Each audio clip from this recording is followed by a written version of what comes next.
Welcome you. It's always great to get into the material you send us, and today, well, it feels especially potent. We're going to do a deep dive into Session 74 of the Law of One. Yes, session 74, it really packs a punch, doesn't it? Lots on channeling mechanics, consciousness, the whole spiritual journey. I'm definitely looking forward to unpacking this one. Me too. And for you listening, our mission, as always, is to go question by question through this session. We want to pull out the beauty, the insights, the positive takeaways. And session 74 really touches on some fascinating areas. You've got channeling, healing, inner work, even the nature of sound itself. Exactly. So, okay, let's jump right into the beginning. The session starts with, the usual check on the instrument's condition. Right, question 74.1. Yeah, and then 74.2 asks out clarifying something from the last session, that phrase, no working comes from it, but only through it. Ra's first answer about the instrument is just. It is, as previously stated. And that consistency is interesting, isn't it? It's like a constant reminder that this communication is happening through a physical person with all the inherent conditions of being human in this density. It grounds the whole process, in a way. It does. It sets a baseline. It's not a flaw, just the reality of the situation. Okay, and then the clarification about the previous transmission. Ra points to a temporary strengthening of pain in the instrument. Yes, specifically pain affecting the yellow ray activated physical complex, basically the body. But how does that work if the instrument is in trance and supposedly doesn't feel anything? Well, that's the crux of it, isn't it? Yeah. Think of the body like a radio receiver Ra is using.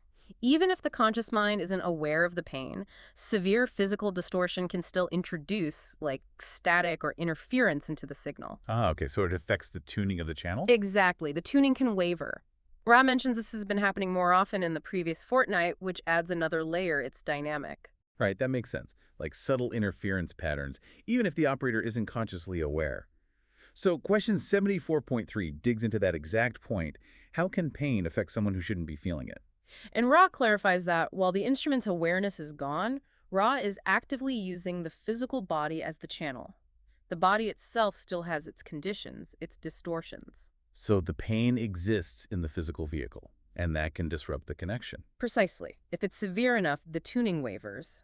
But, and this is key, Ra mentions they can correct this because of the instrument's free offering. That voluntary aspect again, the co-creative nature of the contact. Exactly. It's not just Ra taking over, it's a partnership grounded in free will. Okay, moving on to 74.4. This goes back to the archetypical mind, continuing a thread from session 67. Ra notes their usual habit of restating the query, but accepts the reference this time. Yeah, that little detail shows a nice flexibility, I think. It shows Ra responding to the flow of the questioner's understanding, building on what came before. Learning isn't always rigid. True. And then the definition Ra gives, the archetypical mind, is peculiar to the logos of this planetary sphere, holding refinements to the great cosmic beingness. How should we sort of picture that? Think of it like this. There's the vast ocean of universal consciousness, right? The great cosmic beingness. But our planet, our logos, has its own specific set of blueprints, these archetypes. They're the fundamental patterns of thought and experience, particularly relevant for us here. The underlying structures shaping our reality on Earth. Pretty much. All the facets affecting mind or experience here. And then Ra clarifies the magician and the high priestess. Magician as conscious mind and will, high priestess as the intuitive, subconscious faculty. That feels like a really important distinction. Oh, absolutely crucial. Often the magician gets associated with, hidden power, but here it's clearly defined as your active conscious will, your intention. And the high priestess is that deeper wellspring, the intuition. Exactly. Knowing that difference really helps if you're working with these archetypes within yourself. It gives you more precision. Then Ra brings in Vegabura and Vegadula, linking our own mind-body-spirit to the archetypical mind-body-spirit approaching the creator. Can you unpack those terms a bit? Yeah, this is where it gets really interesting, connecting the micro and macro. Gabura, think Michael, Mars, positive polarity, maleness. It's the active, driving, assertive force. Okay. And Vigadula, that's Jupiter, femaleness, the negative or receptive polarity associated with Oriole on the tree of life. Think expansion, wisdom, nurturing. Just like complementary forces. Exactly. Opposing but complementary energies playing out everywhere, including within us.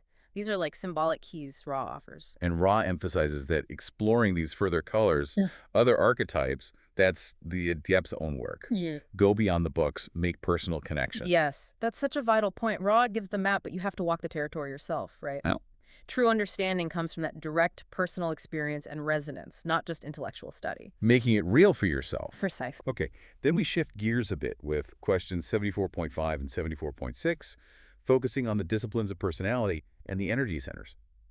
The questioner suggests that these disciplines feed the indigo ray by unblocking lower centers. And Ra's answer is a very clear no. Right. Pretty blunt. What's the core principle there? It highlights the sequential nature of energy work. You have to clear the path from the ground up. Think red, orange, yellow, green, blue. They need to be relatively balanced first. Seriatim, as Ross says. Exactly, Seriatim. The indigo center is vital, yes, but it can't magically fix imbalances further down the line. You need that stable foundation. So 74.7 and 74.8 revisit this. How do the disciplines feed the indigo ray and affect the white magician's power? Ra confirms understanding. And then explains that the indigo ray is the ray of the adept. There's a direct link. As that indigo center crystallizes through disciplined work, What happens then? the whole mind-body-spirit complex starts to function differently. It begins to transcend the usual balancing act within space-time. Moving into combined realms. What does that feel like or mean practically? It implies a shift, I think, beyond just linear perception, accessing deeper intuition, maybe seeing connections across time and space more easily. Reality becomes more fluid, less rigidly defined by our everyday experience. It opens up potential. Interesting. Then 74.9 gives an example, maintaining a balanced attitude towards someone else. Ra says the effect this has on the other person's orange ray is less than completely. Why not fully? The subtlety of energetic mirroring. When you achieve balance within yourself through discipline, you radiate that harmony. Okay. The other person perceives that balanced energy, like seeing a reflection. It might inspire them or create an opportunity for their own work. But it doesn't directly do the work for them. Exactly. It offers a potential, a mirror, but the actual balancing is still their individual journey. You can't force balance someone else's chakras just by being balanced yourself. Right, that makes sense. Yeah. Then 74.6, the questioner suggests personality disciplines are the paramount work for those aware of evolution. And Ra agrees strongly. Quite. That's a huge affirmation, isn't it? It really emphasizes that the inner landscape is the primary place for transformation. Everything else flows from there. So all the external practices or seeking are secondary to that internal work. In a fundamental way, yes. That threefold heart Rad describes later: know yourself, accept yourself, become the creator. That's the bedrock. Cultivating inner harmony and understanding.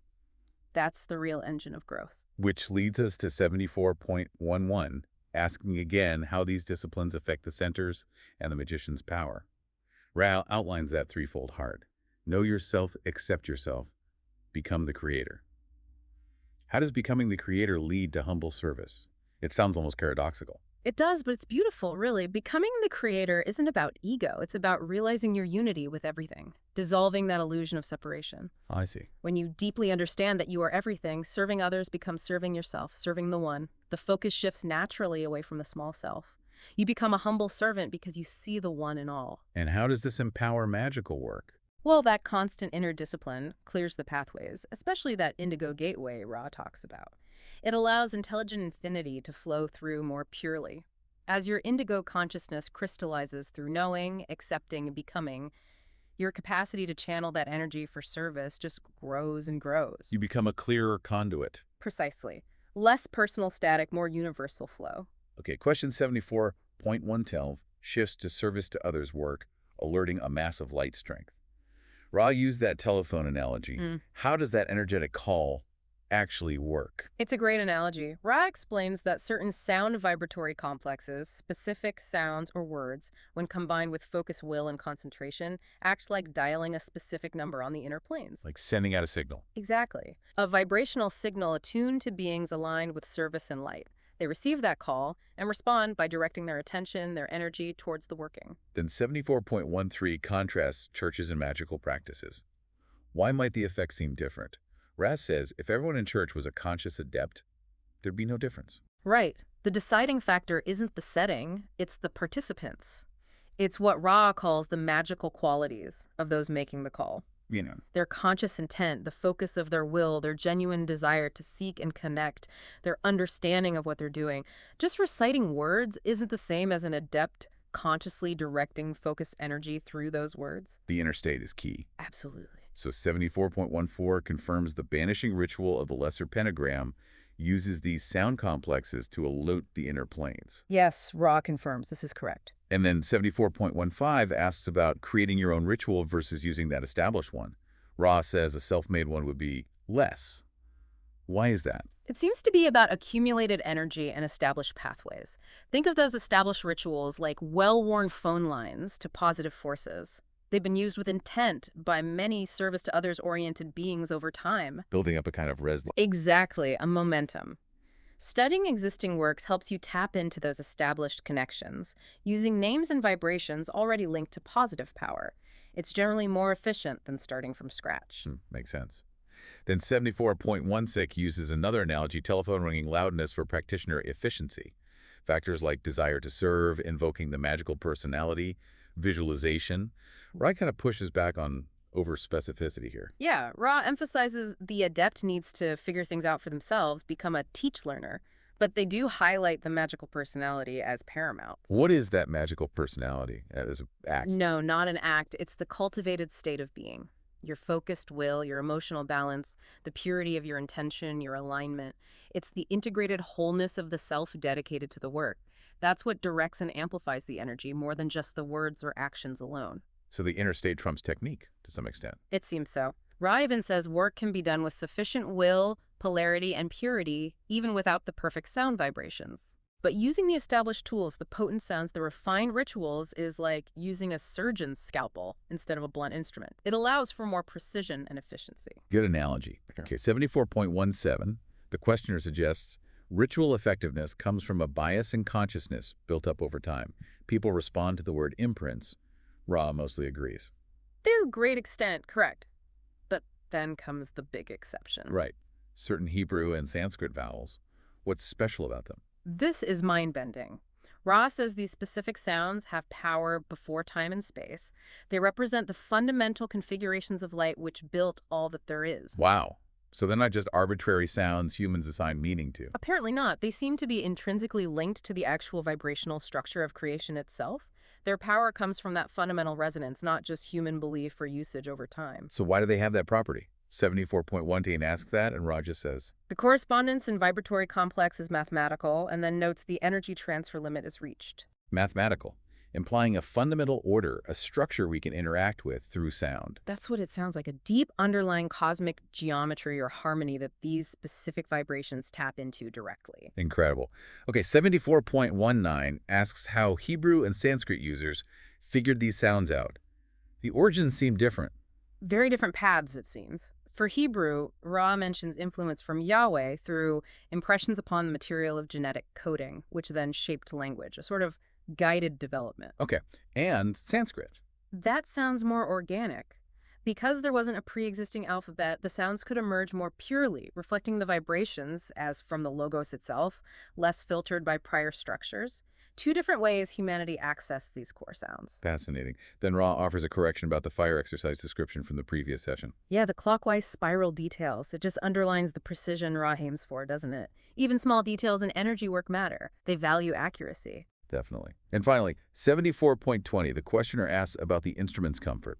Ra says all is well, but acknowledges the ongoing pain, especially the neck distortion. It's quite poignant, really. That gentle reassurance combined with the honest acknowledgement of the physical toll, it just speaks volumes about the dedication and the sacrifice involved in maintaining that contact. It really does. Puts the whole exchange in perspective. Well, that brings us through session 74. What an incredibly dense and insightful session. It really is. We covered the nuances of channeling, the archetypical mind structure, the absolute centrality of those personality disciplines. Yeah, knowing, accepting, becoming. And then the power of ritual and sound, especially those foundational Hebrew and Sanskrit vibrations. There's so much there. Absolutely. A huge thank you for unpacking all that with such clarity. My pleasure. It's always illuminating to revisit this material. Session 74 really gives you a lot to chew on about consciousness, the adept's path, how interconnected everything is. And for you listening, we really hope this deep dive brought some fresh perspectives on this rich session.